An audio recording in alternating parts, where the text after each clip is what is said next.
I remember when I first met Kelly. She was radiant, alive in a way that could light up a room without even trying. It's strange how life, with its relentless grind, can dull that kind of brilliance until it's only a faint shadow of what it once was. Back in those early days, everything felt like a whirlwind. Laughter, stolen glances, and nights spent talking until the first light of dawn. She had this infectious energy, a lightness that reminded me why life was worth all the effort. At the time, I was just a young mechanic with grease-streaked hands and a heart full of big dreams. She loved me for who I was, or at least I believe she did. Fast forward over a decade, and things had shifted into a predictable routine, the kind where the spark is replaced by schedules and obligations. I'd leave for work before the sun rose and come back when the streetlights buzzed to life. The auto shop where I worked paid well enough, but it wasn't mine. Every extra shift, every callus on my hands was part of a promise I'd made to myself. To one day own my own garage, a place where I could call the shots. It was my dream to be the master of my time, my craft, maybe even my destiny. But dreams, I've learned, come with a cost. That cost was the quiet moments we used to share. Morning coffee with lazy smiles, the way her hand used to brush mine as we passed in the hallway. Somewhere along the way, Kelly's smile had become a rare thing. I don't even know when it started to fade. I just remember waking up one day and realizing it was gone. She was still beautiful in her own way, but it felt like I was looking at the afterglow of a setting sun. I told myself it was just life, that we were busy, like all couples eventually are. It was easier to believe that than to confront the truth. There was distance between us, the kind that sneaks in slowly, like an invisible tide, until it feels like an ocean stretches between you.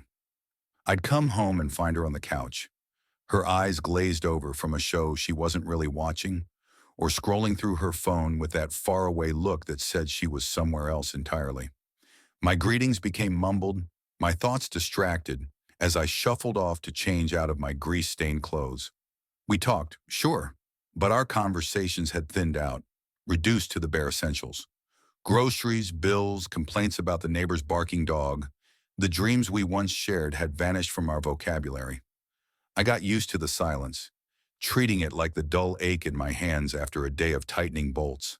A constant, but one I learned to ignore.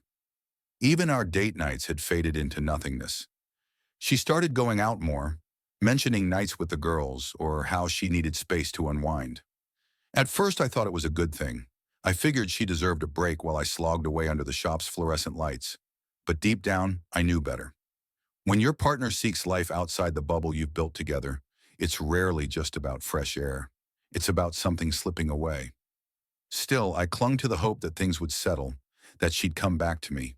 I imagined walking into the house one day and seeing her waiting with that old familiar smile. But life, as I've learned, isn't that generous. The changes started small, subtle things I brushed off at first. Her evenings filled up with classes and outings. She mentioned a new fitness routine, some mix of Pilates and high-intensity workouts. I'd nod, offering her a tired smile while wiping oil from my hands. That's good, I'd say, the words feeling hollow, like the machines I worked on. Over time, her absences became longer and more frequent. I'd come home to an empty house, the silence greeting me like an unwelcome guest. Dinners we used to share became solitary affairs, me eating over the sink or in front of the TV, reheating leftovers in the flickering light. The couch still held the imprint of her shape, a ghost of her presence. I'd watch the clock, listening for the sound of her keys in the door. When she finally came home, I'd ask, "How was your night?" Her answers were short, her smile barely there as she slipped off to bed. Weekends used to be sacred, our time to escape the grind, take drives out of town, or just spend lazy afternoons together. But those days were gone. Now she'd announce plans on her way out, tossing a quick, "I'm meeting the girls," over her shoulder. The door would click shut, the sound louder each time. I told myself it was just a phase, that she needed space, that work had drained me dry. But then I noticed the time she spent getting ready, choosing her clothes carefully, lingering in front of the mirror.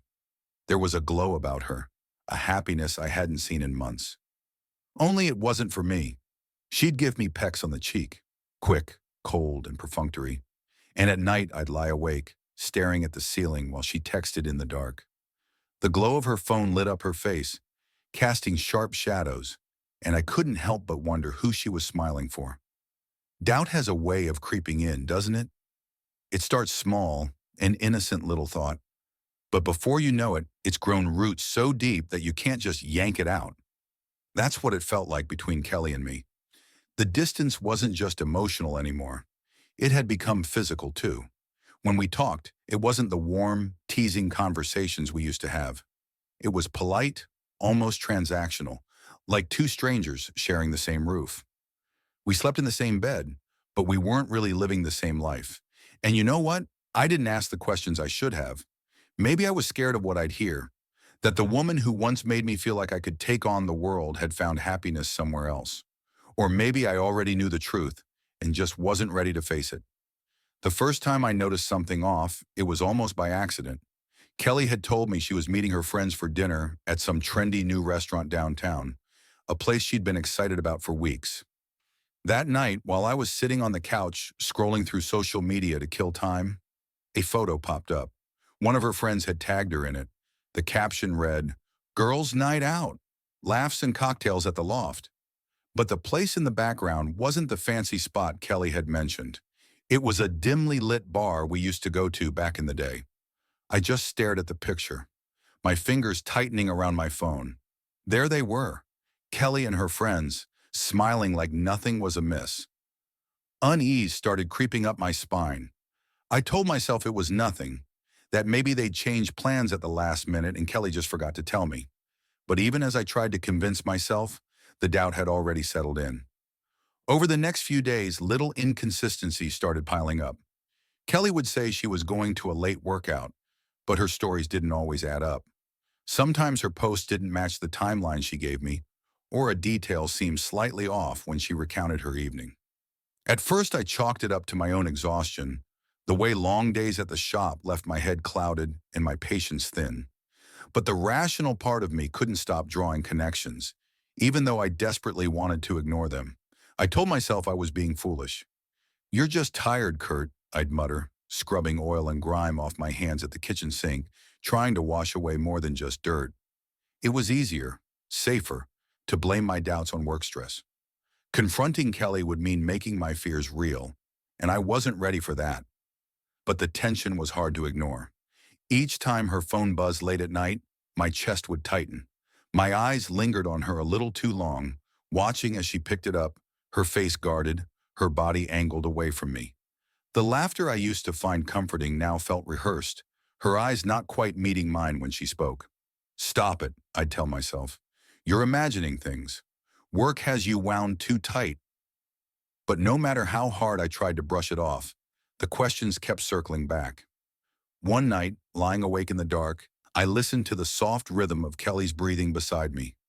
It should have been reassuring, the sound of sharing a bed with someone you've been with for years. But instead, it felt like an empty echo of what we used to have. My mind wandered to all the evenings she claimed she was out with friends, to the photos and stories that didn't quite line up. I clenched my jaw, trying to force myself to believe it was all in my head, that everything would make sense if I just let it go. But doubt doesn't work like that. It doesn't disappear just because you want it to. The worst part? The guilt.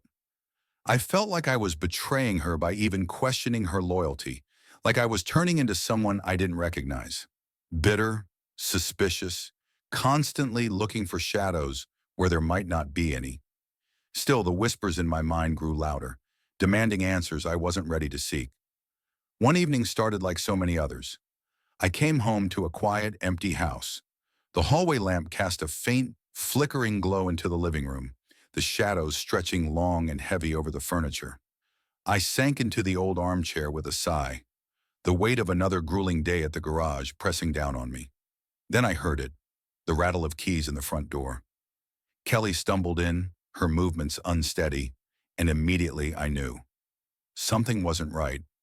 I watched Kelly stumble through the door, kicking off her heels in a careless, drunken motion. A tipsy smile played on her lips as she muttered something I couldn't make out before disappearing down the hallway. Moments later, the sound of the shower roared to life, drowning out her muffled humming and the soft splash of water. Her phone sat discarded on the kitchen counter, buzzing once, then again, its screen lighting up with a notification. Normally, I wouldn't even think about touching her phone, not even with the doubts that had been gnawing at me. I always respected her privacy, but tonight felt different. The silence of the room, the jarring buzz of her phone, and the carefree way she'd stumbled in while I'd spent weeks haunted by questions. Something snapped. I stood from my chair, my movements slow and hesitant, my heart pounding in my chest. I reached for her phone, feeling a mix of guilt and dread in the deliberate stretch of my arm. The message was from Kelly's number, but it wasn't meant for me. "Honey, I forgot to send you our video. I want more of this with you because there's plenty of time now, and there's so little of you."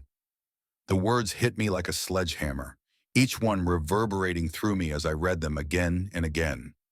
My heart raced, each beat loud in my ears, drowning out everything else. My thumb hovered over the attachment before I clicked it, unsure if I could handle what I was about to see, but unable to stop myself. The video played, and the cold reality of betrayal washed over me. Kelly, my Kelly, with another man. The unmistakable intimacy, the raw proof of her unfaithfulness, left me paralyzed. My hands trembled, and my breath came in short, uneven gasps as I stared at the screen, unable to look away. Everything around me blurred, the kitchen, the photos pinned to the fridge, the creak of the floor beneath me. It was as though I was standing outside my own life, watching it fall apart through a broken lens. Slowly, I set the phone down on the counter, my hands shaking so badly I almost dropped it. I wanted to scream, to punch a hole through the wall, to do anything to release the storm raging inside me. But the air in my lungs felt stuck, heavy and suffocating. A wave of white-hot anger surged forward, replacing the initial shock. My jaw clenched so hard it ached, and my fist curled until my nails dug painfully into my palms. I forced myself to tear my eyes from the phone, pacing the small space between the counter and the sink like a caged animal. My mind raced with a million questions that only fanned the flames of my fury. How long has this been going on? Who is he? Why would she do this to me? To us? The memories of trust, the years we had shared, shattered in my mind like fragile glass. And her laughter from earlier in the night, the carefree, almost mocking sound, rang in my ears, distorted and cruel now in hindsight. Even the sound of the water running in the bathroom felt distant, like it belonged to someone else's life. I stopped pacing, leaning heavily against the counter as I tried to steady my breathing, but each second felt like an eternity. The urge to storm into the bathroom and confront her, to unleash every ounce of my anger and demand answers, was overwhelming. But I knew that wouldn't solve anything. It would only add more chaos to an already unraveling situation. I felt like a stranger in my own home, surrounded by the objects of a life that now felt like an elaborate lie. The photos on the fridge, the coffee mugs we always forgot to put away, the faint scent of her perfume lingering in the air, it all mocked me with its normalcy. I glanced down at her phone, the screen now dark as the storm in my chest began to settle. The sharp, blinding rage gave way to a cold, calculated clarity. If I was going to confront her, I needed to do it with a clear head, on my own terms, not in the heat of the moment. Carefully, I placed the phone back on the counter, making sure there was no sign I had touched it. The sound of the running water provided a steady backdrop as I closed my eyes and took a long, deliberate breath. The fury was still there, simmering just beneath the surface. But I forced it down, organizing my thoughts into something actionable. Whatever happened next, I needed to be prepared. This wasn't just about betrayal, it was about taking control of what came next, even if everything else had spiraled out of mine. I sat at the kitchen table, my fingers drumming absently against the wood, scenarios unraveling in my mind. The soft hiss of the shower down the hall was a constant reminder that Kelly would soon emerge, none the wiser to the storm brewing inside me. I needed to act as though nothing had changed, even though the truth twisted me up like a vice. My gaze drifted to the framed photos on the wall, a snapshot of a beach trip from years ago, Kelly's eyes crinkling at the edges as she laughed beside me. Once, those memories had been a source of joy, a reminder of what we'd built together. Now they felt like relics of a life that no longer existed. But even so, they served their purpose, grounding me as I pieced together a plan. I couldn't let my emotions dictate my next steps. If I confronted her now, raw with anger, I'd lose any advantage I had. No, I needed to stay ahead, to be calculated. The first step was simple: observe. Rushing in with accusations would only make her defensive, and I'd get nothing useful in return. Instead, I'd play the long game, watching her closely, taking note of every call, every subtle shift in her behavior, every breadcrumb she unknowingly left behind. If she noticed my silence or distance, I'd blame work. Long hours at the garage made for an easy excuse, and she'd believe it. She always did. Accessing her phone again was tempting, but too risky. One misstep, and the entire facade would crack. Instead, I needed smarter methods. There were ways to retrieve her data without arousing suspicion, and I'd use every tool at my disposal to ensure she stayed oblivious. And then there was the man in the video, the missing piece of this twisted puzzle. His identity was crucial. He was the key to answers, confrontation, maybe even leverage. When the shower shut off, I straightened in my chair, forcing my expression into a neutral mask. I pushed down the bile rising in my throat, the rage simmering just beneath the surface. As her footsteps padded down the hall and she appeared wrapped in a towel, damp hair framing her face, I mustered a tired smile. "Long day?" she asked lightly, her voice casual, her demeanor betraying no sign of guilt. "Yeah," I replied, steady and practiced. Inside, my anger burned hot, but I locked it down, compressing it into a cold resolve. I watched as she disappeared into the bedroom, leaving a faint trail of her shampoo in the air. The night passed in uneasy silence, the space between us a chasm, but it didn't matter. For now, I needed to keep up appearances. The next morning, I woke with a clear objective. In the quiet hours of the night, the plan had solidified. Every detail had been carefully considered as I lay beside Kelly, staring into the darkness, listening to her even breathing. The man she'd betrayed me with might have stolen my trust, but he hadn't taken my clarity. I brewed coffee and fell into my usual routine, each step a small reinforcement of the mask I wore. When Kelly joined me later, her hair damp from her shower, I waited for the right moment. It came as I reached for the sugar jar, my elbow accidentally knocking her phone off the counter. It hit the tile with a sharp crack, the sound slicing through the quiet morning. "Kurt!" she gasped, startled, scooping the phone off the floor. Her wince at the spiderweb of cracks spreading across the screen was almost imperceptible, but I caught it. "Sorry, hun," I said, raising my hands in mock surrender. "Let me make it up to you. We'll get you a new one today. Whatever you want, it's on me." She blinked at me, surprised. I was practical to a fault, not one to make such offers without reason. But instead of questioning it, her face lit up. "Really?" "Of course," I said, plastering on an apologetic smile. She laughed lightly, and just like that, she was back to normal. It was almost insulting how easily she could shift from guilt to excitement. Later that day, as she browsed displays at the phone store, chatting with a sales associate about colors and features, I saw my opening. Her old phone, cracked but still functional, was tucked into my pocket. Stepping outside, I made sure the signal was strong before launching the app I'd installed on my own phone the night before. The data began transferring. Photos, messages, contacts, everything. Each bit of information was a betrayal hidden in plain sight. I glanced through the store's glass wall, watching Kelly smile as she tested a new device, oblivious to what I was doing. The minutes dragged on as the progress bar inched forward, my adrenaline thrumming low and steady. When the transfer was complete, I slid her old phone back into my pocket and returned inside, timing it perfectly so I walked in just as she glanced up. "Done?" she asked, holding up her choice. I nodded, adding a playful comment. "Looks like I better not drop this one, huh?" She laughed, swatting my arm lightly. By the time we got home, she was chattering away about the phone's features and colors, her voice washing over me like static. I played along, nodding and smiling where appropriate. The perfect image of an attentive husband. But beneath the surface, the weight of what I'd collected pressed against my mind, heavy with the realization that the next step was coming. And this time, it was on my terms. The night pressed in around me, the silence broken only by the soft rhythm of Kelly's breathing from the bedroom. I sat alone at the kitchen table, illuminated by the dim glow of a street lamp filtering through the blinds.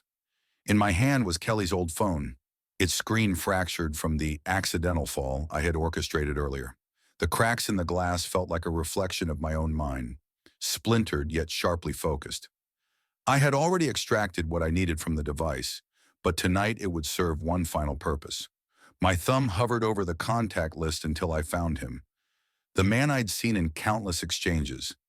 Each message I'd read had been a dagger, each photo a fresh wound I had forced myself to endure. Now I would make him feel the weight of his part in this betrayal. My fingers danced across the keyboard, deliberate and unshaken. I typed, "If you want to see more of my videos made for you, pay up. Think of it as an investment in our fun." Without hesitation, I hit send, the message hanging in the silence like a fuse lit and waiting to explode. I leaned back, letting the tension pool in my chest as I imagined his reaction. Would he laugh, dismissing it as a joke? Would he hesitate, sensing the shift in tone? The phone buzzed, breaking the stillness. His response popped up on the screen. "Ha, you're really something tonight. What's gotten into you?" I clenched my jaw, my muscles tensing. Arrogance seeped from his words, the tone of a man who thought he understood everything. He didn't know, couldn't know, that he was now a pawn in a game far bigger than he could comprehend. I exhaled slowly, composing my reply. Each word was crafted to strike like a hammer. "You don't understand, do you? I have all your videos and photos. Trust me, what you're hiding isn't impressive. If you want to keep this quiet, you'll pay, or your world collapses." The silence that followed was deafening, stretching out like a taut wire ready to snap. This time, the pause in his reply was longer, and I could almost feel the anxiety building on his end. Finally, the phone buzzed again. "Who is this? What kind of game is this?" My lips curled into a cold smile as I typed my next message, pressing the keys with more force than necessary. "It's not a game. You'll transfer the money or you'll face the consequences. Everyone you know will see what you've been up to." The minutes dragged as I waited, each second stretching painfully. Finally, a notification popped up. He'd made a transfer. I checked the amount, and my stomach churned with equal parts frustration and satisfaction. It was small, a tentative gesture, as if he was testing the waters to see if this would make the problem disappear. My jaw tightened as I composed the final message of the night, ensuring there would be no misunderstanding. This was a warning. Next time, pay like you understand what's at stake. You have 24 hours or everything goes public. With that, I locked the phone and placed it in the drawer, its cool metal surface lingering against my palm. My heart thundered in my chest, the adrenaline coursing through me like fire. The house seemed different now, the shadows shifting with an awareness of the storm I had set into motion. I walked to the bedroom, each step heavier than the last.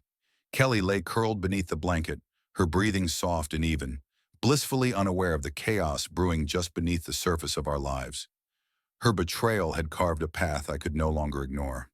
Sliding under the covers, I stared at the ceiling, my mind racing with the consequences of what I had just done. A strange calm washed over me, the kind that follows a decisive act. This wasn't just a petty act of revenge, it was a calculated strike, a step toward reclaiming control in a life that had spun wildly off course. The air felt colder, sharper, as if the house itself was holding its breath. Minutes stretched into hours, and sleep remained elusive. The faint ticking of the clock and the rustle of leaves outside were the only sounds accompanying Kelly's steady, unknowing breaths. The next night, the phone in my hand felt warmer than usual, the weight of my actions pressing against me as I waited. The faint hum of the refrigerator filled the otherwise suffocating quiet of the kitchen. My pulse pounded steadily in my temples, the anticipation electric. Finally, the phone vibrated, sharp and insistent. My eyes flicked to the notification, a transaction alert. The amount matched exactly what I had demanded, not a cent less. For a moment, I exhaled deeply. the rush of victory washing over me. He had folded just as I'd hoped and feared. It confirmed what I already suspected. This man, so arrogant and entitled, valued his reputation more than any bond he thought he had with Kelly. I stared at the confirmation for a beat longer, committing the moment to memory. Then, with methodical precision, I moved to the next step. I opened the phone's settings and blocked his number, erasing his contact from Kelly's device with a flick of my thumb. He was gone, wiped clean from her life, or so she would believe. I stood, placing the phone back in the drawer, my chest heavy, but my mind clear. This was only the beginning, and the game was far from over. The link was severed, wiped clean as if it had never existed. The room seemed to shift around me, the gravity of what I'd done settling over me like a suffocating blanket. The anger, the betrayal, all of it had fueled this act. And now, with the task completed, a strange emptiness gnawed at the space where that fire had burned. But there was no time to linger in the hollow aftermath. I needed to act quickly, methodically. I navigated through the phone's messages, deleting the entire conversation. Each tap of the screen was deliberate, erasing evidence and ensuring no trace remained. When I finished, the phone was clean, like the night's events were nothing more than a fevered dream I might wake from. From the bedroom, Kelly shifted in her sleep, and I froze, holding my breath. She sighed softly and settled deeper into the covers. The sound of her peaceful breathing sent another surge of adrenaline coursing through my veins. While this step was done, the night was far from over. I moved silently, practiced in my motions, back to the drawer where I'd stashed her phone. Sliding it shut with barely a sound, I leaned against the countertop to steady my breathing. The house felt eerily vast, the quiet between its walls pressing in like a living thing. Returning to the bedroom, I slipped inside, the shadows somehow more familiar, yet heavy with the knowledge of what I had done. Kelly lay facing the wall, her chest rising and falling in steady rhythm, a small lock of hair falling over her cheek. She looked so peaceful, so unburdened. The sight of her lying there, untouched by the weight of her betrayal, dredged up a fresh wave of bitterness. I couldn't reconcile this woman, calm and serene in the half-light, with the one in those messages. The woman who had laughed, shared secrets, and sent pieces of herself to another man. But tonight wasn't about her. Tonight was about reclaiming something that had been taken from me, and I had done just that. Sliding back under the covers, I reached for my own phone. The screen glowed faintly in the dim room as I scrolled through the account where the money had been transferred. I checked it twice, ensuring it was real. That this was more than a fleeting moment of bravado. It was there, tangible proof that I had forced his hand. The weight of satisfaction settled heavily in my chest, tempered by exhaustion. Setting my phone down, I let my body sink into the mattress, the silence resuming its suffocating embrace. But this silence was different. It wasn't the silence of defeat. It was the silence of strategy, the calm before the next move. The first light of dawn crept into the room, pale and tentative, casting soft shadows across the floorboards. I lay awake, staring at the ceiling, the events of the night replaying in my mind. My body was still taut, muscles coiled from the surge of adrenaline that had finally ebbed in the early morning hours.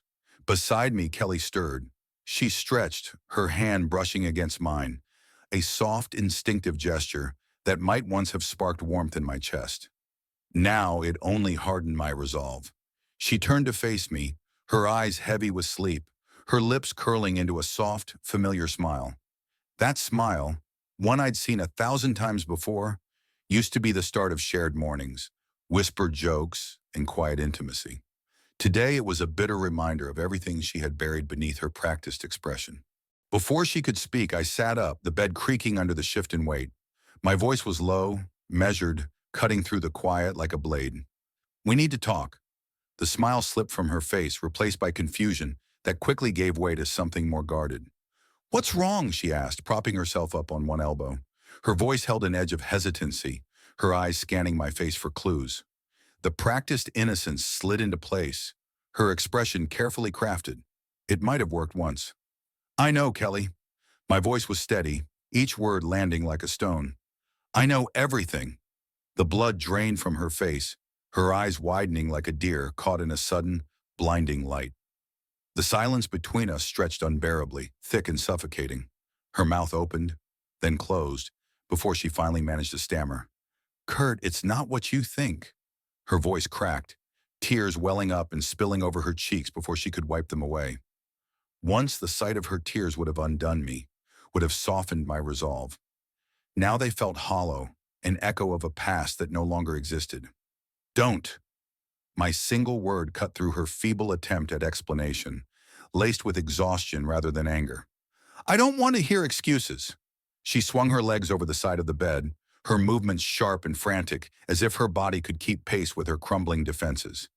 "Please, let me explain," she pleaded, her voice breaking as she reached for my arm. I stepped back, her touch falling into empty space. The tears came harder now, spilling freely as her desperation bled through her carefully constructed facade. But I didn't flinch. Not this time. Her chest heaved with shallow, frantic breaths as the weight of my words settled in. Her voice broke through the silence, trembling, desperate. "I was lonely, Kurt," she choked out, her words thick with guilt and regret.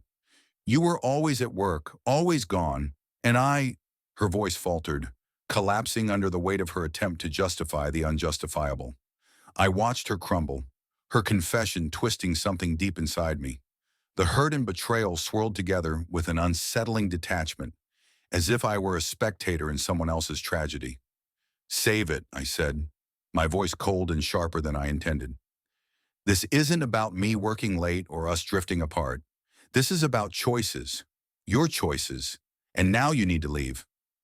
Her wide, tear-filled eyes met mine, the panic in them giving way to raw, unfiltered fear. "Kurt, please," she begged, her voice cracking. "Don't do this. We can fix this. We can—" I cut her off with a sharp gesture, unable to stomach any more lies wrapped in desperate hope. "No, Kelly," I said firmly. "We're past fixing anything. Pack your things and go." Each word was final, a hammer striking the last nails into the coffin of our life together. The room seemed to shrink, the air thick with the gravity of what I just said. For a moment, she stood frozen, searching my face for even the smallest crack, the slightest sign that I might relent. But there was none. With a sob, she stumbled toward the closet, her movements frantic and disjointed. The quiet of the room was punctuated by the sound of drawers sliding open and bags being filled by trembling hands. I stood there unmoving as she gathered her things. Each item she packed felt like a piece of our shared life being pulled away, a silent eulogy to the memories we had built. When she finally left, the front door closed with a soft, almost apologetic click. The silence that followed was the loudest I'd ever heard. It pressed down on me, a suffocating weight, as I sat alone in the empty house. The words divorce and the end echoed endlessly in my mind as the morning sun climbed higher, casting its indifferent light over the hollow spaces she left behind. The days after Kelly's departure passed in a haze, a strange and numbing routine taking hold. I moved through my life like an automaton, fixing cars by day and drowning out the oppressive silence of the house with the low hum of the television at night. The money I had forced from her lover sat untouched, hidden away as if acknowledging it would make me confront the lengths I'd gone to reclaim control. But over time, the sharp sting of betrayal began to dull, morphing into something else, an unrelenting drive. It wasn't enough to simply exist in the ruins of what had been. I needed to build something new, something that was mine.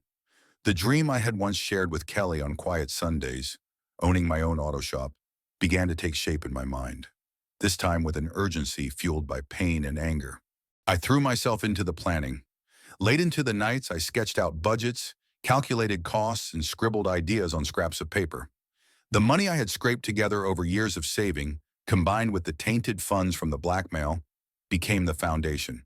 Determined, I researched locations, driving through town to visit rundown garages that reeked of oil and rust. With each visit, I could feel something stirring in me, a determination to reclaim not just my future, but my sense of self. This wasn't just about building a business. It was about building a life one piece at a time, from the ashes of what she had left behind. The work was grueling, but it was different from the ache of betrayal. This was a choice, something I could shape with my own hands. Each day was a step forward, each late night a reminder that I was building something out of the wreckage. 2 years passed in a blur of paperwork, permits, and renovations. The old garage I'd found on the edge of town had been a sad, crumbling relic. But now, under a fresh coat of paint and countless hours of sweat and determination, it stood gleaming, a modern auto shop ready to face the world.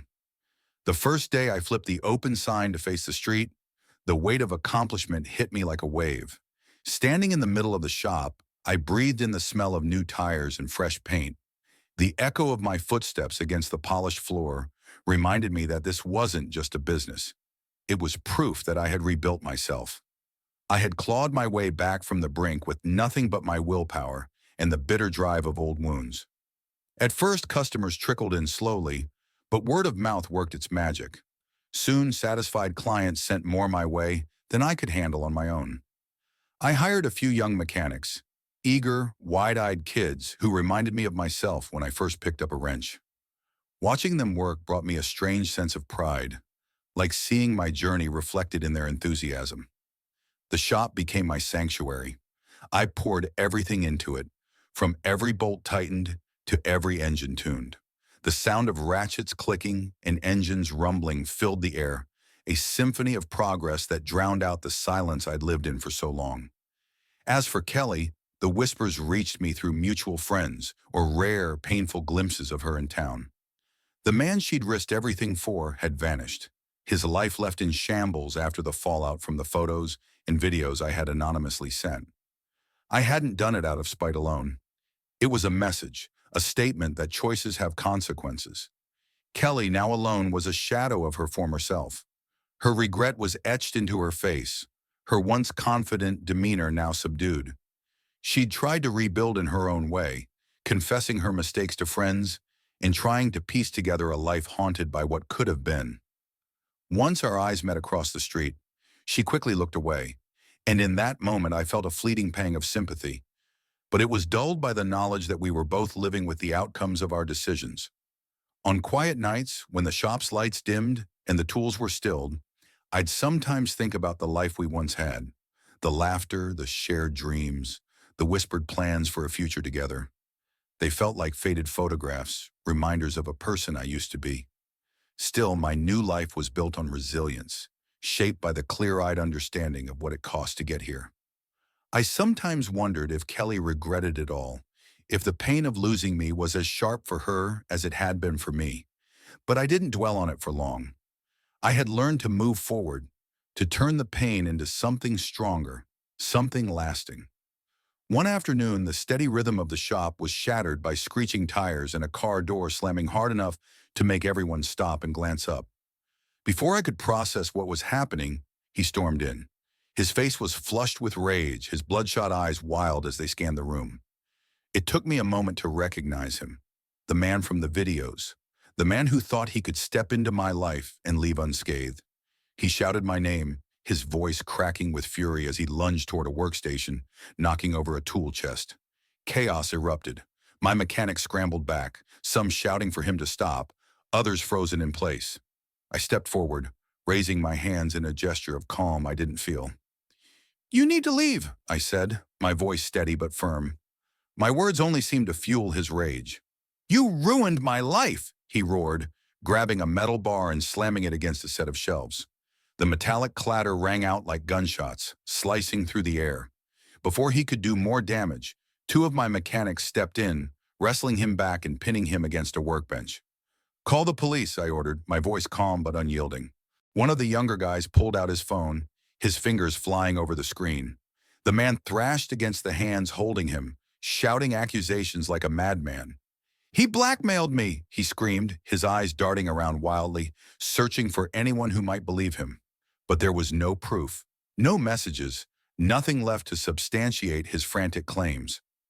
The police arrived quickly, their flashing lights washing the shop in blue and red as they surveyed the wreckage. Cuffed and defeated, he glared at me with a mix of hatred and desperation. I met his gaze, unflinching. As the officers led him away, they assured me that charges could be filed for property damage and trespassing. I nodded, already imagining the aftermath. This wasn't just about the mess he'd made today. It was about the choices he had made long before. As I stood amidst the scattered tools and chaos, I realized this would be yet another trial to overcome. But like everything else, I would rebuild. Stronger, more determined. Some victories are won in the aftermath, and as I swept up the remnants of his outburst under the harsh fluorescent lights, I knew this was one of them.